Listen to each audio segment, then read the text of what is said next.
আসসালামু আলাইকুম সুপ্রিয় শিক্ষার্থী, আমি বরাবরের মতো আবার হাজির হয়েছি। আজকে আমি তোমরা দেখতে পাচ্ছ বোর্ডে লেখা আছে, আজকে আমি তোমাদের English first paper unit 6 lesson 8 আলোচনা করব। The caption of the lesson is the destination, অর্থাৎ ওই লেসনটির ক্যাপশন বা টাইটেল নাম শিরোনাম হচ্ছে ডেস্টিনেশন, দ্যাট মিন্স গন্তব্যস্থল। মনে করো তুমি ভ্রমণ করছো, কোথায় যাচ্ছ, তোমার ওই এক্স্যাক্ট জায়গাটাকে আমরা বলি ডেস্টিনেশন, মানে যেখানে তুমি যাচ্ছ প্রেজেন্ট। আচ্ছা, তো প্যাসেজ পড়ার আগে বরাবরের মতো আমরা প্যাসেজটি পড়ে নেওয়ার আগে আমরা একটু প্যাসেজের সাথে যে সংশ্লিষ্ট বা প্রয়োজনীয় বা গুরুত্বপূর্ণ সেই সংশ্লিষ্ট কিছু ওয়ার্ড আমরা জেনে নিব, ক্রিটিক্যাল ওয়ার্ডগুলো, as well as we will know the pronunciation,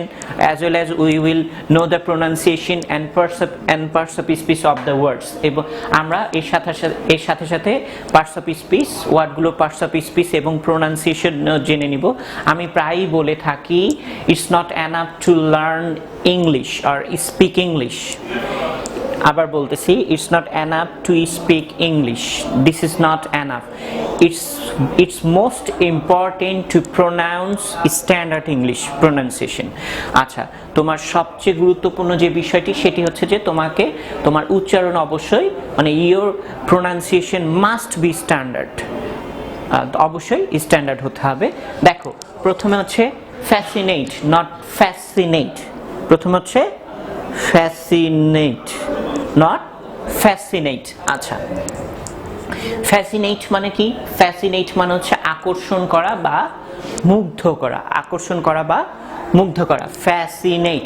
একটা জিনিস খেয়াল রাখবে, এই যে এখানে এস আর সি আছে না, আমি বলে দিই, আমি প্রত্যেক ক্লাসেই আমি ফোনোলজির কিছু বিষয় নিয়ে আলোচনা করি। মনে রাখবে, একই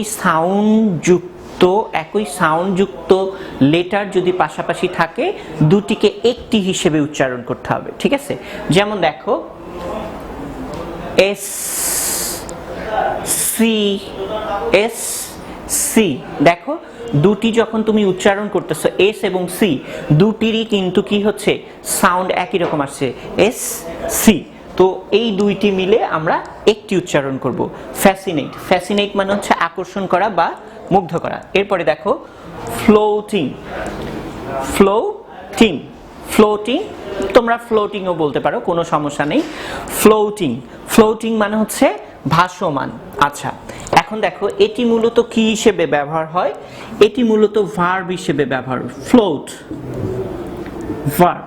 এটি মূলত ভার্ব হিসেবে ব্যবহার হয়, ফ্লোট মানে হচ্ছে ভাষা, ঠিক আছে? ফ্লোট মানে হচ্ছে ভাষা বা ভাসতে থাকা, ওইটাই এখানে আইএনজি যোগ করে floating present participle plus adjective হিসেবে ব্যবহৃত হয়েছে। এখানে দেখো অ্যাডজেক্টিভ কেন লিখেছি আমি, এটা লেখার কারণ হচ্ছে যে এই প্যাসেজটিতে কিন্তু এটি অ্যাডজেক্টিভ হিসেবে ব্যবহার হয়েছে, আমরা যে প্যাসেজটি পড়বো একটু পর। এরপরে ফ্লোটিং তাহলে হচ্ছে ভাসমান। এরপরে ব্রিজ, কি? ব্রিজি কিন্তু না, শেষে ই আছে, এই জন্য বলবা না যে ব্রিজি। একটা জিনিস খেয়াল রাখবে, ইংরেজিতে যখন কোনো শব্দের শেষে, ইভেন নাউনও, ইংরেজিতে যখন কোনো শব্দের শেষে ই থাকে, the last E or the final E must be silent. আবার বলতেছি, if there is any E at the end of a word, যদি একটি ওয়ার্ডের শেষে ই থাকে, the last or finally must be silent, অবশ্যই সাইলেন্ট থাকবে। ব্রিজ মানে হচ্ছে মৃদু মন্দ বাতাস। আর একটা যে বিষয় বলে রাখি, অনেকে ব্রিজ এবং উইন্ড এই দুটির মধ্যে তফাৎ জানো না। আবার বলছি, অনেকে ব্রিজ এবং এই দুটির মধ্যে তফাৎ জানো না। You must know the difference between these two words. আবার বলছি, you must know the difference between these two words, breeze and wind. এই ব্রিজ এবং উইন্ড এই দুইটি ওয়ার্ডের মধ্যে তোমাকে অবশ্যই তফাৎ জানতে হবে।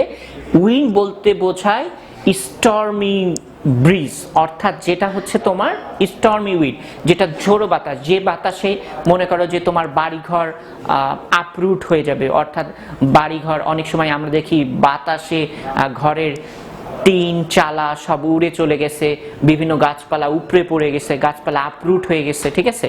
তো এই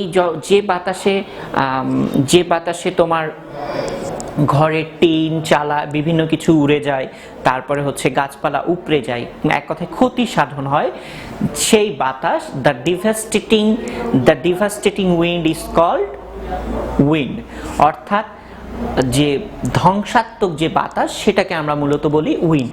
আর ব্রিজ বলতে অনেক সময় যে বাতাসটা আমাদের কাছে অনেক আরাম লাগে, মাঝে মাঝে প্রচন্ড গরমে দেখবা তুমি গাছের নিচে বসে আছো, তো গাছের নিচে বসে থাকলে দেখবা যে হালকা হালকা বাতাস বইছে, যেটাতে তুমি শীতল অনুভব করছো, ইউ আর ফিলিং গুড, তুমি খুব ভালো অনুভব করছো।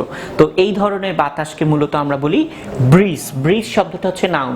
আবার বলছি, শেষে ই থাকলে, কোনো শব্দের শেষে ই থাকলে, according to English phonology the final or last E must be silent, শেষের যে ইটা থাকবে এটা অবশ্যই সাইলেন্ট থাকবে। এরপরে অ্যাপার্টমেন্ট অথবা অ্যাপার্টমেন্ট, ঠিক আছে। যদি আমেরিকান ইংলিশ ফলো করো তাহলে অ্যাপার্ট বলবা আর উচ্চারণ করবা, আর যদি আমেরিকান ইংলিশ ফলো না করো, ব্রিটিশ ইংলিশ ফলো করো, তাহলে অ্যাপার্টমেন্ট বলবা। অ্যাপার্টমেন্ট বলতে আমরা কি বুঝি?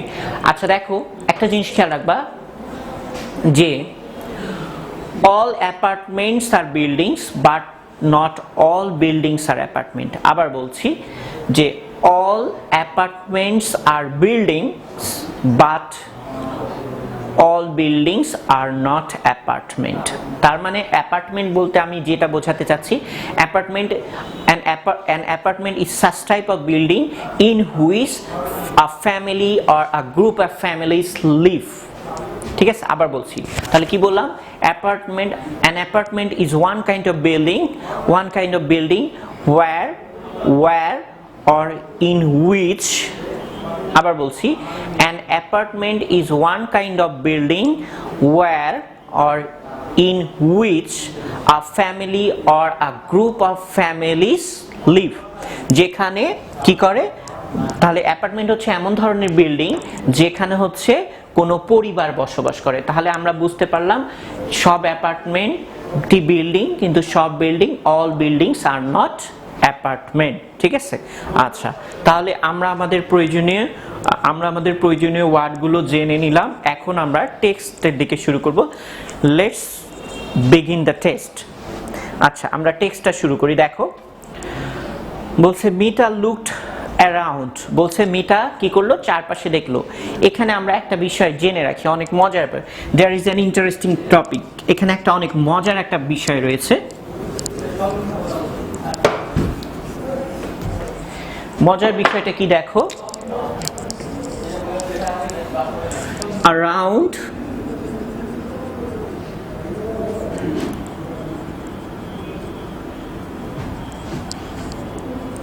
অ্যাডভার্ব অথবা প্রিপোজিশন, অ্যাডভার্ব অথবা প্রিপোজিশন। আচ্ছা দেখো, এই যে এই ওয়ার্ডটি আছে না, অ্যারাউন্ড, মানে you can use either of them, তুমি এগুলোর মধ্যে যে কোনো একটা ব্যবহার করতে পারবা, ঠিক আছে। এই দুইটির মধ্যে যে কোনো একটা, দুইটি একই অর্থ প্রকাশ করে, কিন্তু তফাৎ হচ্ছে একটি আমেরিকান আর একটি হচ্ছে ব্রিটিশ, আর কিছুই না। এটি হচ্ছে ব্রিটিশ আর এটি হচ্ছে আমেরিকান। তবে অনেক সময় দেখা যাচ্ছে ব্রিটিশরা আবার এইটাও ইউজ করে, আবার আমেরিকানরা আবার এইটাও ইউজ করে, তো এটা কোনো ব্যাপার না।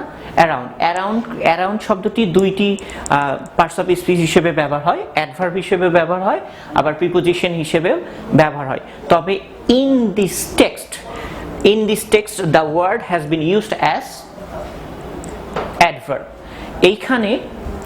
এইখানে কিন্তু এই টেক্সটে এটা অ্যাডভার্ব হিসেবে ব্যবহার হয়েছে। আচ্ছা দেখো, বলছে মিতা লুকড অ্যারাউন্ড, মিতা কি করলো? চারপাশে দেখলো।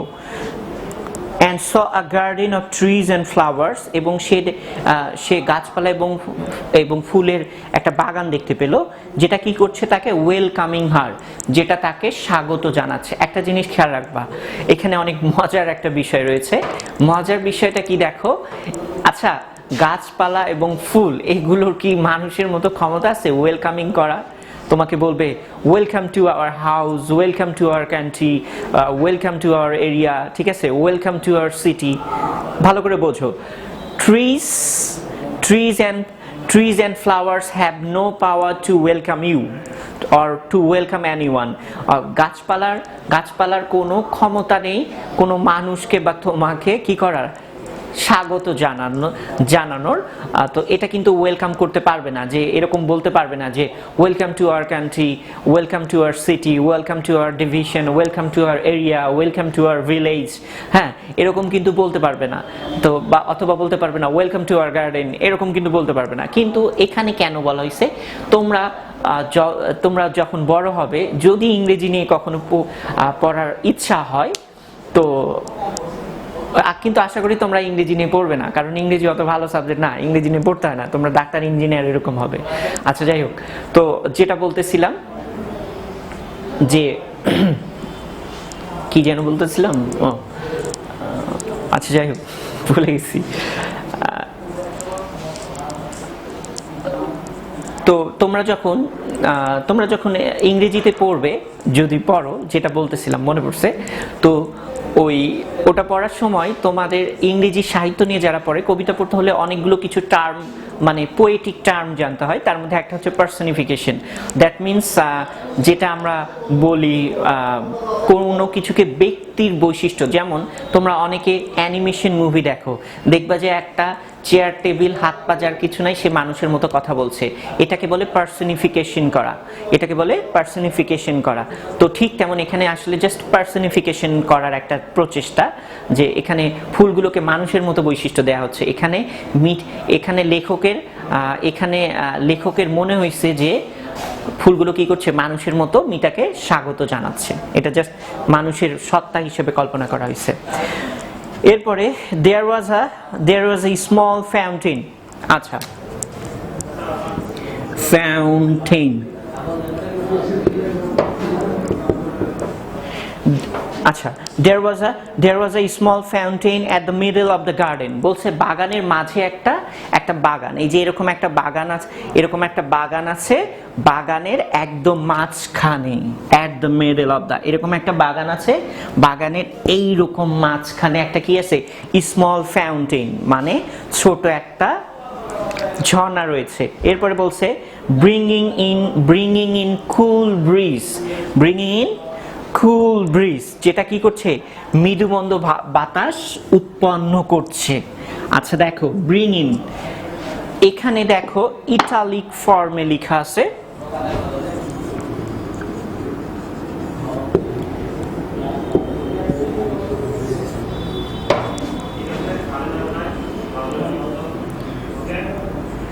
Group verb.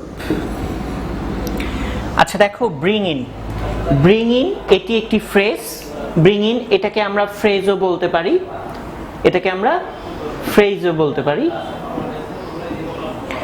bring in এটি ফ্রেজ বা গ্রুপ ভার্বের ডেফিনিশন তোমরা হয়তো জানো, আর এটা কখনো যদি কোনো সুযোগ থাকে সেক্ষেত্রে তখন আমি আলোচনা করব আসলে গ্রুপ ভার্ব কি। তো এই ব্রিং ইন দুইটি মিলে একটি বিশেষ অর্থ দিচ্ছে, সেটি হচ্ছে উৎপন্ন করা। তাহলে এখানে দেখো বলছে যে বাগানের মাঝখানে একটি কি আছে, একটি ঝর্ণা রয়েছে, যে ঝর্ণাটি কি করতেছে, যে ঝর্ণাটি ঠান্ডা মৃদুমন্দ বাতাস তৈরি করছে বা উৎপন্ন করছে বা ছাড়ছে। এরপরে বলছে মিতা লাভড দ্য প্লেস, এবং মিতার জায়গাটি অনেক ভালো লেগেছিল। বলছে Mita bought a suitcase as well as a piece of carry-on luggage. Mita কি করেছিল, মিতা একটা সুটকেস এবং তার কাছে বহন করা একটা লাগেজ ছিল, মানে সে যেটাকে ক্যারি অন লাগেজ বলতে আমরা যেটা বুঝি লরি ব্যাগ, ঠিক আছে, এটা খেয়াল রাখবা। অনেক সময় হয় কি, এই যে বিভিন্ন নোট বা গাইডগুলোতে এক্স্যাক্ট অর্থ দেয়া থাকে না, কাছাকাছি দেয়া থাকে। তো ক্যারি অন লাগেজ বলতে এখানে লরি ব্যাগ, ঠিক আছে, ক্যারি অন লাগেজ, মানে কারণ লরি তো টেনে নিয়ে যেতে হয়, ঠিক আছে, এই জন্য এটাকে বলে ক্যারি অন লাগেজ। এরপরে বলছে she carried her luggage to the elevator,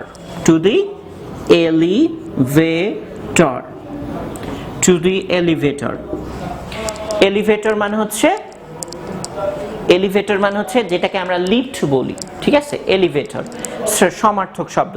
তাহলে বলছে সে তার লাগেজ গুলো কোথায় নিয়ে উঠালো, কোথায় নিয়ে গেল, লিফটে, ঠিক আছে। ওয়েল বেশ, then you have to wake up very early tomorrow, বলছে তাহলে তোমাকে আগামীকাল খুব সকালে ঘুম থেকে উঠতে হবে। তারপরে কি করতে হবে, বলছে the market sits early in the morning, এবং বাজার কি হয়, বাজার খুব সকালে, আর্লি ইন দ্য মর্নিং অর্থাৎ বাজার খুব সকালে, দ্যাট মিনস ভোরে শুরু হয় বাজার। অ্যান্ড ইজ ওভার বিফোর নুন, এবং হচ্ছে দুপুরের পূর্বেই বাজার কি হয়ে যায়, শেষ হয়ে যায়। এরপরে হচ্ছে we are going to the থাকা floating market tomorrow said mister Islam. Mister Islam কি বললো, যে আগামীকাল আমরা কি করব, থাকা ফ্লোটিং মার্কেট বা ভাসমান বাজারে যাব। এরপরে বলছে wow cried out Mita and যারা টুগেদার, মিতা এবং যারা একসাথে আনন্দে আত্মহারা হয়ে তারা ক্রাইড আউট করে উঠলো, চিৎকার করে উঠলো। চিৎকার করে কি বললো, চিৎকার করে বলছে wow, this is wow is an exclamation বা এক্সক্লামেটরি ওয়ার্ড। ওয়াও হচ্ছে একটা এক্সক্লামেটরি বা এক্সক্লামেশন একটা ওয়ার্ড। এরপরে থ্যাংক ইউ ধন্যবাদ, thank you uncle, thank you dad, অর্থাৎ যার আঙ্কেল সে আঙ্কেল বলছে, আর যার ড্যাড সে হচ্ছে ড্যাড বলছে, বলে থ্যাংক ইউ বললো। আচ্ছা, এখন বন্ধুরা দেখো, আমি বরাবর যে কথাটি বলে থাকি সেটি হচ্ছে যে তোমার রিডিং স্কিল কিন্তু অনেকের ইংরেজি বলতে জড়তা বা ইংরেজি বুঝতে জড়তা বা ইংরেজি বুঝতে তার লিসেনিং এ প্রবলেম আছে বা ইংরেজি বলতে তার সমস্যা আছে। তো এই সমস্যাগুলো লিসেনিং বলো, তারপরে রিডিং স্কিল বলো, লিসেনিং প্রবলেম বলো, রিডিং প্রবলেম বলো, আন্ডারস্ট্যান্ডিং প্রবলেম বলো, এগুলো যদি তোমাকে দূর করতে হয় একটাই way, the only one best way is to read text and passages, English passages more and more. অর্থাৎ আমি আবার বলতেছি, মানে if you want to or if you would like to remove your understanding problem, reading problem, listening problem, you have to read English passage more and more again and again. বারবার এবং বেশি বেশি তোমাকে ইংলিশ প্যাসেজ পড়তে হবে। তাহলে পড়লে তোমার এই যে রিডিং প্রবলেম আছে, your reading problem, your understanding problem, your listening problem ইনশাল্লাহ উইল রিমুভ ফরএভার, দীর্ঘদিনের জন্য, আজীবনের জন্য কি হয়ে যাবে, দূর হয়ে যাবে, ঠিক আছে। এই জন্য যেটা করতে হবে, আর সবচেয়ে বড় কথা যে তোমরা জানো, in your question paper there will be choose the best answer and question, and you have to answer, choose the best answer and the question depending on this passage. So you have to read the text very well, very carefully or in an understanding way, খুব ভালোভাবে, যেহেতু তোমার কোয়েশ্চেনে বা পরীক্ষায় choose the best answer এবং question থাকবে, এবং যেগুলোর উত্তর তোমাকে প্যাসেজের উপর বেস করেই, প্যাসেজের উপর নির্ভর করেই যেহেতু তোমাকে দিতে হবে, সেহেতু প্যাসেজটা খুব ভালো করে পড়বে। আর আমি আর একটা কথা সবসময় যেটা বলি, speaking English or learning English, only speaking English or only learning English is not enough for a person. The most important thing, the person or you must learn the standard English. এই জন্য আমি কিন্তু parts of speech বলে দেই, উচ্চারণ এবং pronunciation বিশেষ করে স্ট্যান্ডার্ড প্রোনাউন্সিয়েশন বলে দেওয়ার চেষ্টা করি। তো যাই হোক, আজকে যে টেক্সটটি পড়ালাম তোমরা এই টেক্সটটি পড়বে। প্রথমে আগে প্রয়োজনীয় ওয়ার্ড মিনিংগুলো জেনে নিবে, যেগুলো আমি লিখে দিলাম, জেনে নেওয়ার পরে তারপরে প্যাসেজটি পড়বে। তারপরে যদি কোনো ওয়ার্ড মিনিং তোমার অজানার মধ্যে থাকে, যেগুলো হয়তো বা আমি লিখে দেইনি সহজ মনে করে, তারপরেও তোমার কাছে যদি এরকম অজানা কোনো ওয়ার্ড মিনিং থাকে বা কোনো প্রশ্ন এই প্যাসেজ রিলেটেড বা এই টেক্সট রিলেটেড যদি কোনো প্রশ্ন থাকে, কোনো জিজ্ঞাসা থাকে, কোনো সমস্যা থাকে, অবশ্যই আমাদের ভিডিওর নিচে যে কমেন্ট বক্স থাকবে সেই কমেন্ট বক্সে তোমরা আমাকে জানাবে।